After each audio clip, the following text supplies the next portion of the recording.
You can have sex without trust. You can't have real intimacy without trust. There's no doubt that, through a lot of communication. The sound of the gavel striking wood echoed through the courtroom like thunder rolling across a stormy sky. In an instant, the room froze, silence falling heavy and suffocating. All eyes darted toward the bench where the judge, her face carved from ice, stared directly at Kody Brown. With a chilling calmness that sent shivers through every spine in that room, she uttered the words no one could have anticipated. A warrant for Kody's arrest, issued right there in the middle of his own trial. Gasps rippled through the audience. Tears welled in the eyes of his wives. For the first time in years, Kody's infamous bravado cracked, fear leaking through his defiance as the metallic clink of handcuffs echoed like a death knell. But even that wasn't the darkest moment. What the bailiff whispered to the judge moments later promised a nightmare far worse than anyone had imagined. As dawn broke over Flagstaff, a strange tension swept across the city. Outside the courthouse, stairs overflowed with Sister Wives fans and reporters, cameras flashing, voices buzzing, all waiting to capture the downfall of the man who once boasted about building an empire. This wasn't reality TV drama anymore. This wasn't another scripted scene for the TLC cameras. This was real. It was a war, one that had left the family's living rooms and moved into the cold, merciless walls of justice. Inside, the air felt thick, almost unbreathable. The wooden benches creaked as spectators shifted nervously, whispering about the scandal everyone was desperate to understand. The polished oak and stacks of yellowed documents filled the air with the faint smell of old paper, but beneath that was something else. A tension so sharp, it could cut through bone. When Kody entered, his jaw was tight, his blonde hair slicked back, his suit more armor than clothing. He scanned the room like a man trying to calculate his enemy's every move, but his restless hands betrayed him, clenching and unclenching with anxious rhythm. Behind him trailed Robyn, her eyes wide and glassy, clinging to the faint hope that loyalty would shield her from the storm. Across the aisle, Christine sat poised, her shoulders squared, fury simmering just beneath her calm surface. Janelle leaned forward with papers stacked neatly before her, her resolve unshakable, ready for battle. And then there was Meri, silent, arms crossed, her expression unreadable, but her silence said more than words ever could. The judge entered, her presence commanding instant obedience. A stern woman with piercing glasses and an unyielding stare, she needed no introduction. Her voice carried with authority as the bailiff boomed, "Court is now in session." The charges were already known by the world outside: property fraud, document forgery, whispers of hidden money, but seeing it unfold here gave it a weight no headline ever could. Christine and Janelle, with Meri reluctantly standing beside them, accused Kody of selling off land, forging signatures, and funneling money into secret accounts. Robyn sat by his side, but the guilt in her posture betrayed her, her frame trembling under the weight of accusations that touched her just as much as him. The first witness shuffled nervously to the stand, a local realtor, his fingers tugging at his tie as he swore the oath. His testimony was damning. Several land sale documents bore signatures that were clearly not Christine's or Janelle's. The names were there, but the handwriting, the strokes, the curves, they were forged. The words hit the courtroom like a bomb. Christine flushed, with rage whispering harshly under her breath, "He forged them." Janelle nodded, fury flashing in her eyes, while Meri's face remained hard, her silence an unspoken agreement. Kody reclined in his chair, a jeering smirk tugging at his lips. "This is all lies," he hissed, but his voice quivered just enough to betray him. For once, his mask of confidence began to crack. The judge leaned forward, her eyes narrowing at the papers. "Mr. Brown," she said, her voice cutting like glass, "these signatures are under investigation for forgery.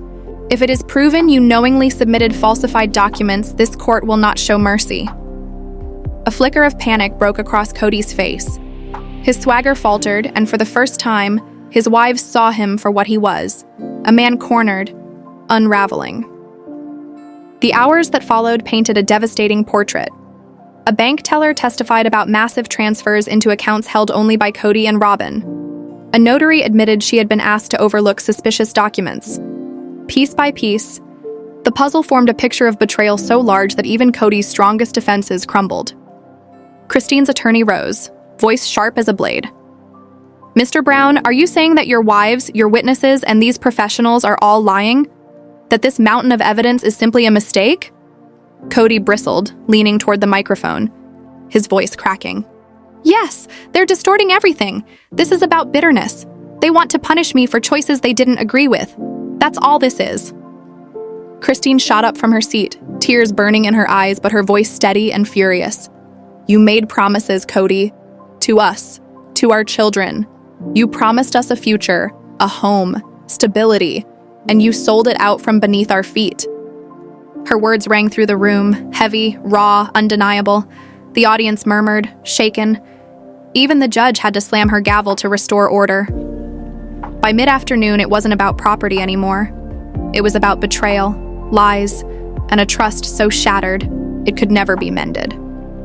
Christine's attorney then revealed the hammer blow, a thick folder of Kody's financial records. Inside were conflicting signatures, missing funds, properties tucked away under fake accounts. The judge's face hardened as she scanned the documents. When her eyes lifted back to Kody, he no longer looked like the head of a family. He looked small, drowning in evidence, his arrogance sinking into despair. The judge's voice was firm, icy. "Mr. Brown, let me be clear.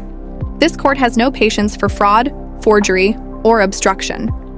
If there is even one more shred of evidence that you have interfered with these proceedings, I will act decisively." Christine, Janelle, and Meri exchanged glances, a strange mix of relief, fear, and anticipation flashing between them. Robyn buried her face in her hands, her sobs shaking her shoulders. Kody yanked on his jacket, but his swagger was gone. Reporters' cameras snapped furiously, capturing the image of a man unraveling in real time. And then, just as he reached the doors, the bailiff leaned toward the judge's bench, whispering words that drained the blood from her face. Her eyes widened slightly, then hardened again.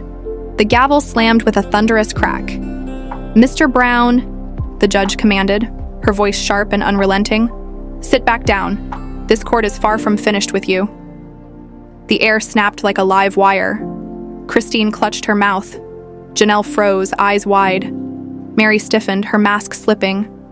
For just a moment, Robyn sobbed uncontrollably. The judge's voice cut through the silence like a knife. "Based on allegations of perjury, tampering with legal records, and obstruction of justice, this court issues a warrant for your arrest."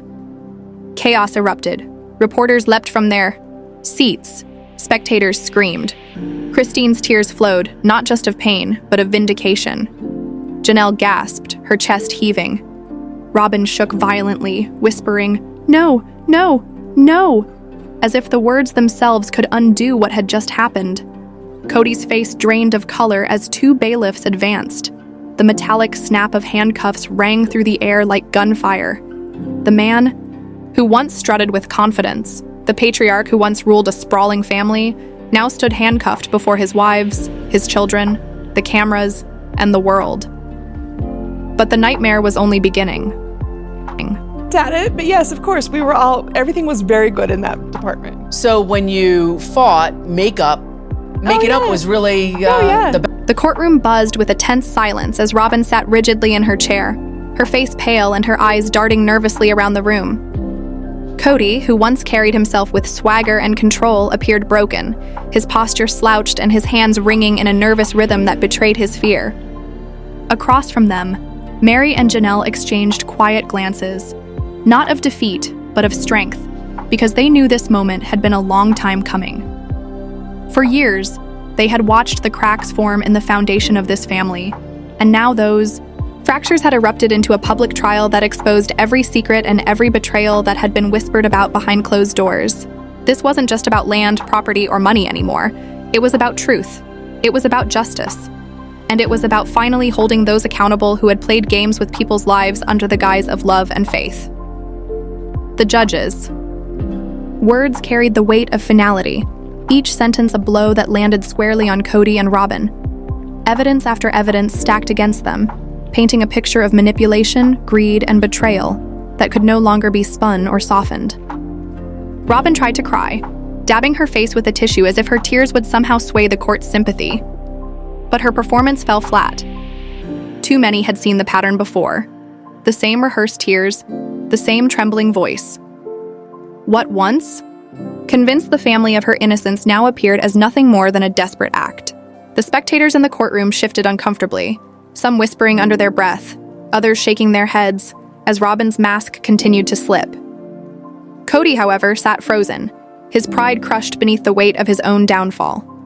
He opened his mouth to speak, to defend himself, but the words caught in his throat. The man who once commanded 4 wives and dozens of children with his booming voice now struggled to piece together a defense that could hold up against the truth staring him down. His silence screamed louder than any outburst could. It was the silence of a man who knew he had lost, not just in court, but in the lives of those who once trusted him. Meri, watching from her side of the room, couldn't help but feel a swell of emotions rise within her. She had endured humiliation, neglect, and years of being treated like an afterthought. Yet here she was, standing tall, witnessing justice unfold. Janelle placed a steady hand on her arm, a silent reminder that they were not just survivors of this chaos. They were victors, reclaiming their dignity piece by piece. The 2 women had been silenced for so long, their voices drowned out by Kody's ego and Robyn's tears, but not anymore. Today, their strength spoke louder than any manipulation.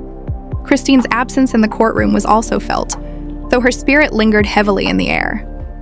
Everyone knew that Christine had been the first to break free, the first to step away from the illusion of unity, and the first to shine a light on the dysfunction that plagued the family. Her decision to leave had sparked a chain reaction that led to this very moment, and though she wasn't physically present, her victory was etched into the outcome of every ruling the judge handed down. As the verdict was read, Robyn buried her face in her hands, shaking uncontrollably as the words echoed. Losses, forfeitures, and accountability. Each term struck her harder than the last, and for once there was no one left to shield her from the reality she had created. Kody's head hung low, his eyes fixed on the table before him, refusing to meet the gaze of his ex-wives or the children who would surely hear about this moment for years to come. The man who once boasted of building an empire of faith and family had watched it all crumble into ashes at his feet. The courtroom erupted into murmurs, some shocked, others vindicated, as the session came to a close. For Meri and Janelle, it wasn't about gloating or celebrating someone else's downfall. It was about finally exhaling after years of suffocating under lies. As they walked out together, their steps were steady, their hearts lighter, and their future brighter. Meanwhile, Kody and Robyn remained behind, trapped in the weight of their own consequences, facing a life they had built on manipulation and control that had finally collapsed around them. This was not just the end of a legal battle, it was the end of an era. And for the sister wives family, it was the beginning of a reckoning that would change everything forever. As the courtroom settled into an unsettling silence, the reality of what had just unfolded began to weigh heavily on everyone present. Robyn sat stiffly in her chair, her face pale, eyes darting nervously around as though searching for an escape. That didn't exist.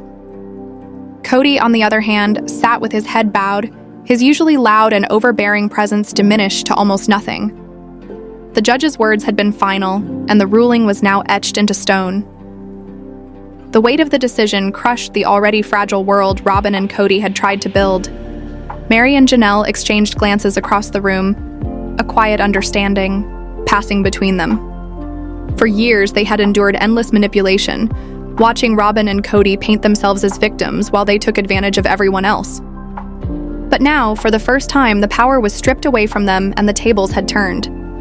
Christine, sitting just behind them, couldn't hide the faint trace of satisfaction on her face.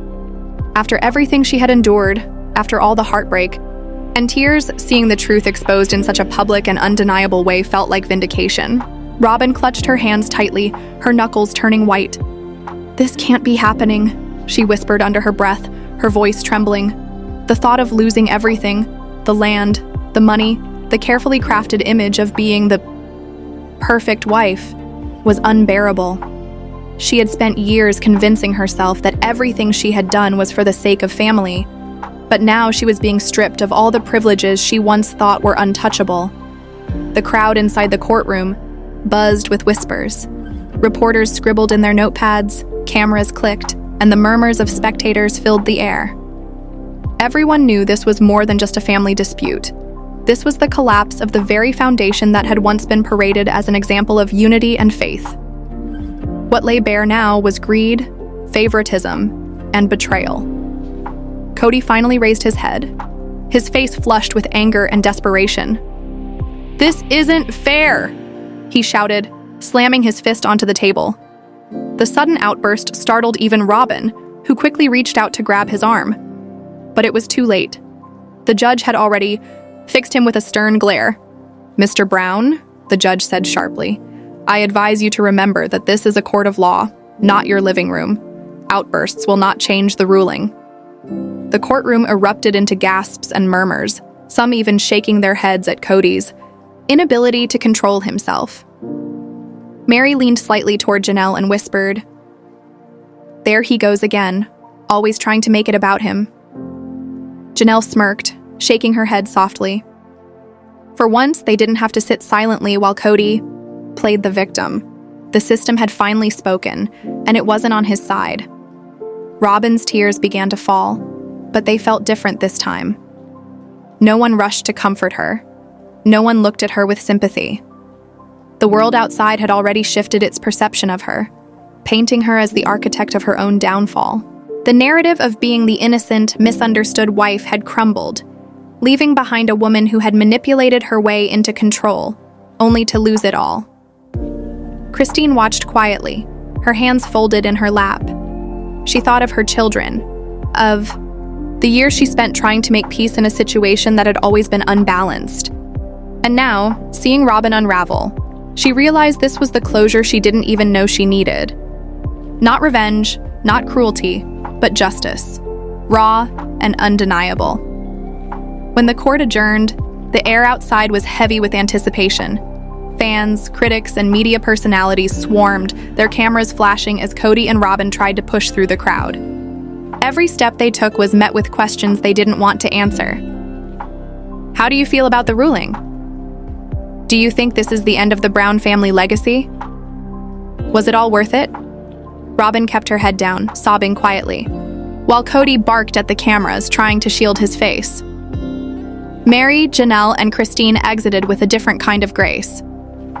Their faces showed exhaustion, yes, but also relief. For once, they weren't the ones being scrutinized or blamed. They had endured humiliation for years, but now, they were walking into a future free of the chains that had bound them. Later that evening, social media exploded. Clips from the courtroom spread like wildfire, fans dissecting every word, every gesture. Some called it justice, others called it karma. Hashtags like Justice for the Sister Wives and Robyn Exposed began trending, while supporters of Meri, Janelle, and Christine flooded the internet with messages of pride and encouragement. Meanwhile, behind closed doors, Kody and Robyn sat in their home, the atmosphere thick with despair. Robyn sobbed uncontrollably, pacing the room.